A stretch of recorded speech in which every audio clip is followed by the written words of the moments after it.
Imagine this. The power goes out. Not for an hour, not for a night, but for days, maybe even weeks. No lights, no internet, no running water. The world around you changes instantly. And the question is, will your family be ready or will they be vulnerable? As a survival instructor, I've seen this scenario play out too many times. Most people panic. But if you follow the right steps, you can stay calm, organized, and safe. That's why today, I'll walk you through 11 survival steps that will keep your family protected during a long-term blackout. Stay with me until the end, because the last steps are the ones most families forget, and they can make all the difference when everything goes dark. Step number 1, have a family plan and train it. Most people think that when the lights go out, they'll just figure it out. That's a mistake. In survival, confusion costs time, and time can cost lives. You need a clear plan before the blackout happens. Decide on meeting points. If cell phones don't work, where will your family regroup? Your living room? The neighbor's yard? A nearby landmark? Write it down. Next, assign roles. Who checks the flashlights? Who secures the doors? Who prepares water and food? Even kids can learn simple tasks. And here's the most important part. Train your plan. Don't just talk about it. Run a blackout drill at home. Turn off the breakers for a night. Practice cooking, communicating, and moving in the dark. The first time your family experiences a blackout should not be during the real thing. Step number 2, cash and documents ready. When the power grid goes down, ATMs, banks, and card readers will not work. That means your debit and credit cards are useless. In a long blackout, cash is king. Keep a stash of small bills, 5s, 10s, and 20s. Don't rely only on big notes because in an emergency, nobody will have change. Small bills get things done. Now let's talk documents. In a crisis, you may need to prove your identity, get medical help, or even evacuate quickly. Keep your driver's license, passports, insurance papers, medical records, and birth certificates organized in a waterproof folder. Make copies if possible, and store them in more than one location. Remember, in a blackout, the systems we depend on every day stop working. Cash and documents give you mobility, options, and credibility when chaos begins. Step number 3, home defense and security. Here's the reality. When the lights go out, crime goes up. Darkness is opportunity for the wrong people. If you're not ready, your home becomes a target. Start with the basics. Reinforce your doors and windows. A cheap lock won't stop someone desperate. Install heavy-duty deadbolts, window bars, and door braces. Simple upgrades can slow down or even stop intruders. Next, add layers of security. Mechanical alarms that don't depend on electricity, motion sensor lights powered by batteries, and tactical flashlights by every entrance. If you have battery-powered or solar security cameras, that's even better. The goal is visibility and deterrence. And don't forget this, security isn't just about gear. It's about mindset. Stay alert, keep your perimeter checked, and make sure your family knows how to react if someone approaches during a blackout. When the world goes dark, your first line of defense is preparation. Step number 4, first aid kit. In a long blackout, hospitals may be overwhelmed, pharmacies may be closed, and emergency services may take hours or never to arrive. That's why your home must have a fully stocked first aid kit. At minimum, you need bandages, sterile gauze, antiseptics, scissors, disposable gloves, painkillers, allergy medicine, a thermometer, and rubbing alcohol. If anyone in your family takes prescription medication, make sure you have extra doses stored safely. But here's the key. A first aid kit is useless if you don't know how to use it. Take a basic first aid course, watch tutorials, or at least review the instructions now while you still can. In survival, the small injuries kill when they're left untreated. A simple cut can become a deadly infection if you're not ready. Step number 5, power banks and batteries.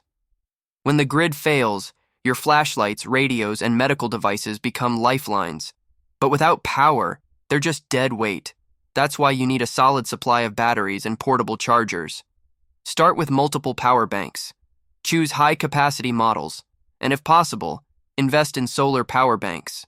They take longer to charge, but in a prolonged blackout, sunlight is free energy. Next, stock up on AA and AAA rechargeable batteries. These are the most common sizes for survival gear: flashlights, radios, lanterns. Pair them with a solar or hand-crank charger so you're not dependent on the grid. Think of it this way: batteries are the fuel for your survival tools. Without them, even the best gear is useless. Step number 6, alternative cooking methods. In a long blackout, your electric stove is nothing but dead metal. Even gas lines can be disrupted. That's why you need backup ways to cook food and boil water. The best options are portable propane camping stoves, charcoal grills, rocket stoves, or alcohol burners. If you have a fireplace or wood stove, that's also a huge advantage. But listen carefully. Safety comes first. Never use grills or open flames indoors without proper ventilation. Carbon monoxide can kill faster than hunger ever will. Always cook outside or in well-ventilated areas. And don't forget fuel. A stove without propane, charcoal, or wood is just another piece of gear collecting dust. Store enough to last at least a week, preferably more. Cooking isn't just about food, it's about morale. A hot meal in the dark can keep your family calm and focused when everything else feels uncertain. Step number 7, water storage and filtration. Forget food for a moment. Without water, you have 3 days, maybe less. In a blackout, pumps stop working, treatment plants can fail, and your taps may run dry. That's why water is survival priority number 1. Here's the standard: store at least 1 gallon per person per day for drinking and basic hygiene. That means a family of 4 needs a minimum of 28 gallons just to make it through a week. Use sturdy containers, keep them sealed, and store them in a cool, dark place. Rotate your supply every 6 months to keep it fresh. But storage alone isn't enough. You need filtration and purification. Portable filters like LifeStraw or Sawyer, purification tablets, or even simple boiling can turn questionable water into safe water. Without this, one bad sip could take you out when you can't afford it. When the lights go out, water becomes liquid gold. Treat it like it. Step number 8, non-perishable food. In a long blackout, your fridge and freezer are nothing but ticking clocks. Within hours, food begins to spoil. That's why you need a supply of shelf-stable, long-lasting food that doesn't depend on electricity. Stock up on the basics: rice, beans, pasta, canned meats, canned vegetables, peanut butter, protein bars, and powdered milk.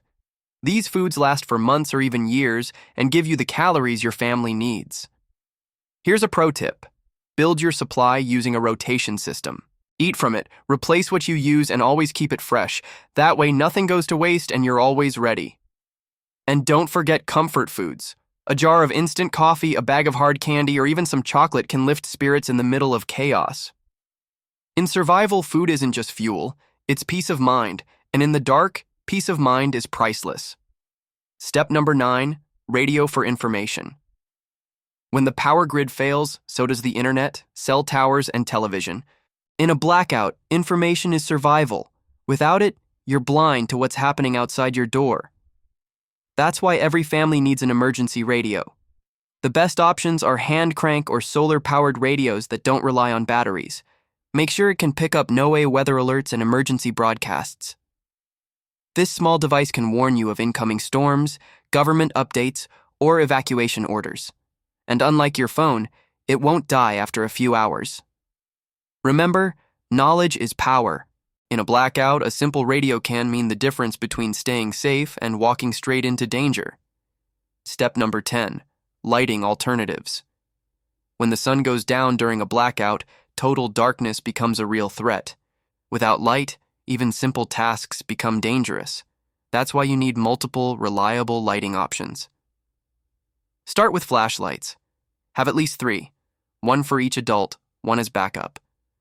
Choose LED tactical flashlights with long battery life. Add a crank flashlight that works without batteries. Then stock up on candles, lighters, and waterproof matches. They're cheap, effective, and can light both rooms and stoves. But always use candles carefully. Fire is a bigger risk than darkness if you're careless.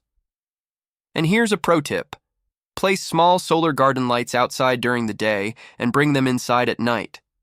It's a safe, renewable way to keep your home lit without wasting batteries. In survival, light is security.